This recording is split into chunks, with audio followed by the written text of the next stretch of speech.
కాశీక్షేత్ర ఆవిర్భావ చరిత్రను 100 సంవత్సరాలు చెప్పినా సమగ్రంగా వర్ణించలేం. సృష్టి అవ్యక్త స్థితిలో ఉన్నప్పుడు సృష్టికి కారణభూతమైన పరబ్రహ్మం మాత్రమే ఉండేది. ఆ నిర్గుణ నిరాకార పరబ్రహ్మమే సగుణమై సాకారమై శివనామ విఖ్యాతిని పొందింది. ఆ సగుణరూపమైన శివం పురుషరూపానికి శివుడు అని, స్త్రీ రూపానికి శక్తి అని ఖ్యాతి కలిగింది. చిదానంద స్వరూపులు, ఇంద్రియాతీతులు అయిన శివశక్తుల నుండి వారి మాయా ప్రభావంచే ప్రకృతి పురుషులు ఉద్భవించారు. ఇక్కడ మాయా అంటే వారి జగన్నిర్మాణ సామర్థ్య రూపమైన శక్తి. పంచజ్ఞానేంద్రియాలచే మనం ఏ ప్రపంచ జ్ఞానాన్ని పొందుతున్నామో అదంతా ప్రకృతి. దానికి ఆధారభూతంగా నిలిచిన చైతన్యమే పురుషుడు. ప్రకృతి పురుషులకు నిర్గుణ పరబ్రహ్మం నుండి తపస్సు చేసి ఆపైన సర్వశ్రేష్టమైన సృష్టిని చేయండి అనే సందేశం వినవచ్చింది.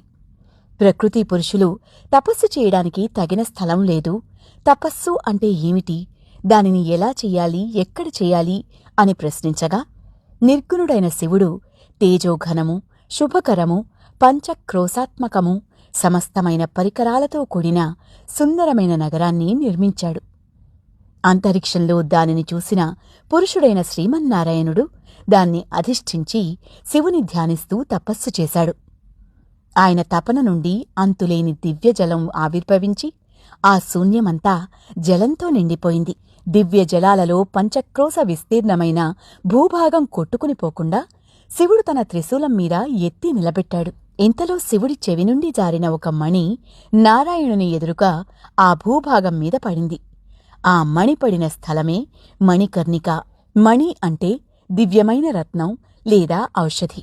అప్పుడు పురుషశబ్ద వాచ్యుడైన శ్రీమన్నారాయణుడు తన భార్య అయిన ప్రకృతి అయిన లక్ష్మితో కూడి ఆ దివ్య జలాల మీద శంకరుణ్ణి ధ్యానించాడు.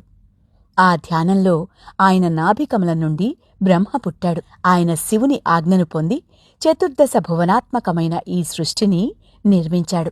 ప్రళయకాలంలో కూడా కాశీనగరం నశించదు. ఆ సమయంలో శంకరుడు దానిని త్రిశూలం మీద ఎత్తి పట్టుకుని తిరిగి బ్రహ్మగారు సృష్టిని చేయగానే భూమి మీదికి దింపుతాడు. కర్మలను ఆకర్షించి నశింపచేస్తుంది కనుక దీన్ని కాశీ అన్నారు. కాశీనగరం బ్రహ్మసృష్టిలోనిది కాదు. ఇది మహేశ్వరునిచే స్వయం నిర్మితం. క్షేత్రము, తీర్థము, దైవతము కలిసిన క్షేత్రం కాశీ. మోక్షదాయకమైన సప్తపురముల అంశలు కాశీలో ఉన్నాయి. అవిముక్త క్షేత్రము, ఆనంద కాననము, మహాశ్మశానము, రుద్రగేహము అనే పేర్లన్నీ కాశీకి నామాంతరాలు.